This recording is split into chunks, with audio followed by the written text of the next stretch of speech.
दोस्तों, सुनामी एक ऐसी आपदा है जिसके आने से अच्छे अच्छे घर, देश और शहर बर्बाद हो जाते हैं। सुनामी के बाद ऐसा मंजर हो जाता है जिसे देखकर आपकी आंखें भी भर आएं। लेकिन सुनामी आने के दौरान जो चीजें होती हैं वो तो कभी भुलाई नहीं जा सकती, क्योंकि ये ऐसी आपदा है जिसे सुनते ही लोगों के दिलों में डर बैठ जाता है। पर जब सुनामी सब कुछ तहस नहस और बर्बाद करके जाती है तो उसके पीछे का मंजर लोगों के दिलों को दहला देने वाला होता है। लेकिन आज की हमारी इस वीडियो में हम आपको सुनामी के बाद उस मंजर को दिखाएंगे जिसमें लोगों ने कुछ ऐसा पाया जिसे देखकर और जानकर आपको यकीन भी नहीं होगा कि ये चीजें सुनामी के दौरान कहां से कहां पहुंच गईं। और कई चीजें तो ऐसी थीं जो एक रहस्य बनी हुई थीं कि आखिर ये चीजें सुनामी में कहां से और कहां तक पहुंची।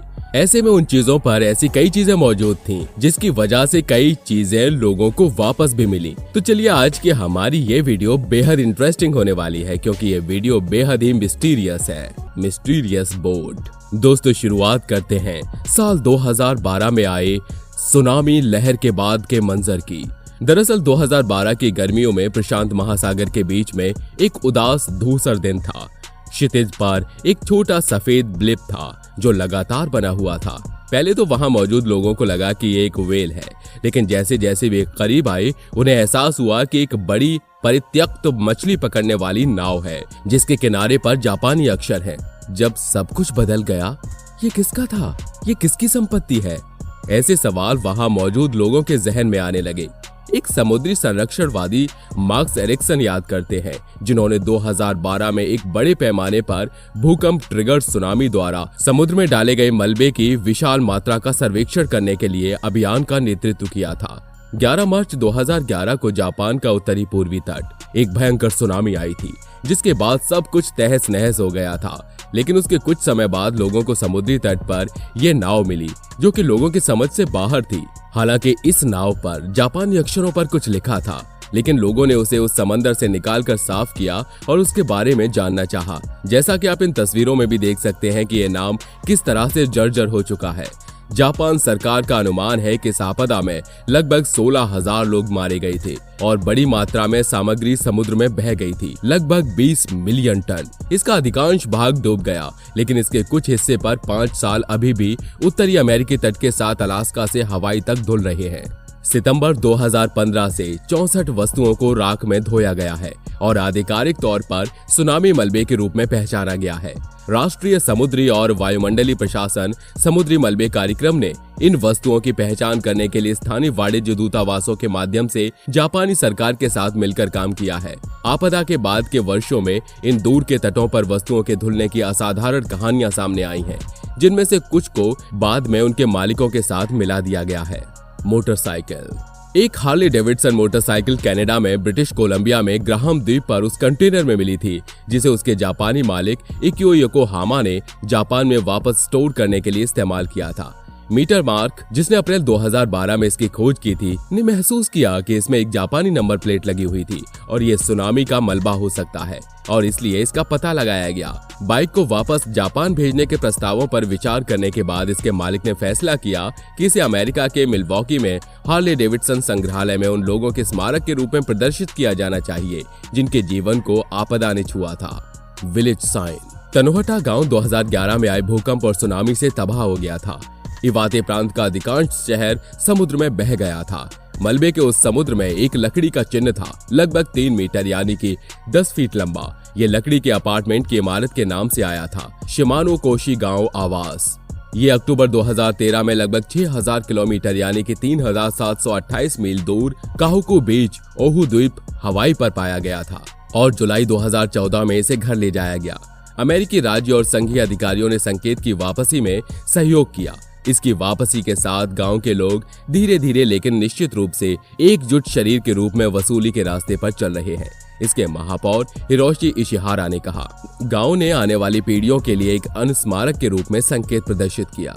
फुटबॉल। 16 साल के मिसाकी मुराकामी ने अपना सब कुछ खो दिया जब सुनामी रिकुजेंटा काटा में उनके घर को बहा ले गई।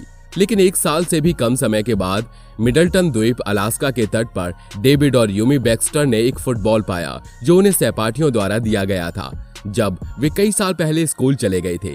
जापानी होने के नाते सुश्री बैक्स्टर गेंद पर नाम, स्कूल और सौभाग्य संदेश का अनुवाद करने में सक्षम थी, जिससे गेंद को उसके मालिक के साथ फिर से मिलाने में मदद मिली। गेंद को ठीक करने पर मिसाकी ने कहा, मैं चौंक गया था, लेकिन मुझे अभी तक अपना एक भी सामान नहीं मिला है, इसलिए मैं वास्तव में बहुत खुश हूँ।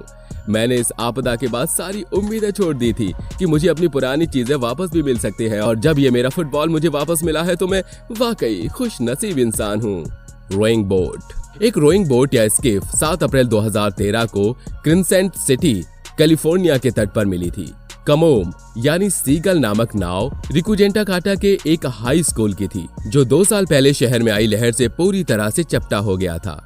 इसे कवर करने वाले बर्नाकल की सफाई करते हुए डेल नॉर्थ हाई स्कूल के विद्यार्थियों ने इसे घर भेजने के लिए जापान और अमेरिका के अधिकारियों के साथ काम किया, और उन बच्चों ने इस नाव को फिर से ठीक किया, और इस बात का जिक्र जापान के स्कूल की किताब में भी बच्चों को बताया गया कि किस तरह से सुनामी में खोया ये नाव बच्चों ने मिलकर बड़े ही उत्साह के साथ फिर से बनाया। Fishing boat. मलबे का एक टुकड़ा जो विशेष रूप से दिखाई दे रहा था लेकिन बचाया नहीं जा सका, वो चालक रहित भूत जहाज था, जिसे पहली बार 23 मार्च 2012 को ब्रिटिश कोलंबिया के कनाडाई प्रांत के तट पर देखा गया था, जो धीरे धीरे समुद्री परिवहन गलियारे में बह रहा था। जोखिम के कारण 164 फुट यानी 50 मीटर रियुअन मारू ने अन्य शिपिंग के लिए पेश किया, और इसे उबारने की कठिनाइयों के कारण अधिकारियों के पास इसे खराब करने के अलावा बहुत कम विकल्प बचा था। समुद्री तोप की आग से स्क्वीड मछली पकड़ने का जहाज अलास्का के सीताका से लगभग 314 किलोमीटर यानी 195 मील दूर डूब गया था, जबकि सबसे बड़ी वस्तुओं पर सबसे ज्यादा ध्यान दिया गया है। मलबे का विशाल बहुमत छोटा था और धीरे धीरे अधिक हो रहा है, इसलिए ये समुद्र में है। ये प्रशांत क्षेत्र में जो कुछ भी रहता है उसका एक बड़ा हिस्सा भी बनाता है, क्योंकि इसका अधिकांश भाग पूरी तरह से या अधिकतर उप सतह का मलबा है। पानी की रेखा के नीचे डूबी हुई वस्तुओं को केवल धाराओं द्वारा ही स्थानांतरित किया जा सकता है। इनमें से कुछ item great Pacific garbage patch नामक क्षेत्र में जमा हो गए हैं, जो लंबे समय से समुद्री मलबे का संग्रह है। तो सुनामी का प्रभाव अभी भी महसूस किया जा रहा है और अपने मूल फोकस से हजारों मील दूर पाया जा रहा है। लोग वस्तुओं को ढूंढते हैं, वैज्ञानिक उन्हें लॉग करते हैं, समुद्र विज्ञानी उनका मॉडल बनाते हैं और संरक्षणवादी उनके प्रभाव का आकलन करते हैं। हर वस्तु के साथ वैज्ञानिकों को धाराओं, हवाओं और समुद्र के प्रवाह के बारे में अधिक जानने का अवसर दिया जाता है, लेकिन मलबा 2011 की सुनामी द्वारा छुआ गया जीवन के बारे में कहानियां भी बताता है।